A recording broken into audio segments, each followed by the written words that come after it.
গভীর রাতে আবাসিক ভবনে দাউ দাউ করে জ্বলছে আগুন, বিধ্বস্ত অবস্থায় জ্বলছে যানবাহন। ভোরের আলো ফুটতেই দৃশ্যমান হয়ে ওঠে সেই ক্ষতচিহ্ন।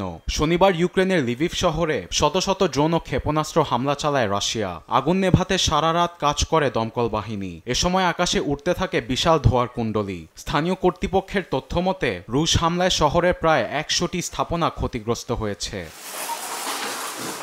এদিকে ডোনাল্ড ট্রাম্প ইউক্রেনের সামরিক অস্ত্র ঘোষণা দেওয়ার পর শনিবার উত্তর কোরিয়ার সর্বোচ্চ নেতা কিম জং উনের সঙ্গে দেখা করেছেন রুশ পররাষ্ট্রমন্ত্রী সার্গেই লাভরভ। ইউক্রেনে আগ্রাসন তীব্র করতে পিয়ংইয়াংয়ের সঙ্গে সামরিক ও কূটনৈতিক সম্পর্ক জোরদারের লক্ষ্যে এমন পদক্ষেপ নিয়েছে মস্কো।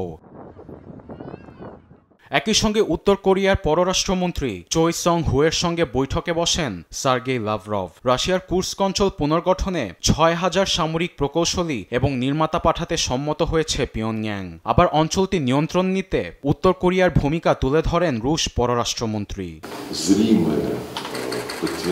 রুশ সেনাদের সঙ্গে সাহস নিয়ে উত্তর কোরীয় সেনারা ইউক্রেনের বিরুদ্ধে যুদ্ধের ময়দানে রুখে দাঁড়িয়েছে। জীবনের মূল্য দিয়ে তাদের আত্মত্যাগ আমরা কখনোই ভুলে যাব না। ইউক্রেনীয় বাহিনীর হাত থেকে এই অঞ্চল মুক্তিতে তারা গুরুত্বপূর্ণ অবদান রেখেছে।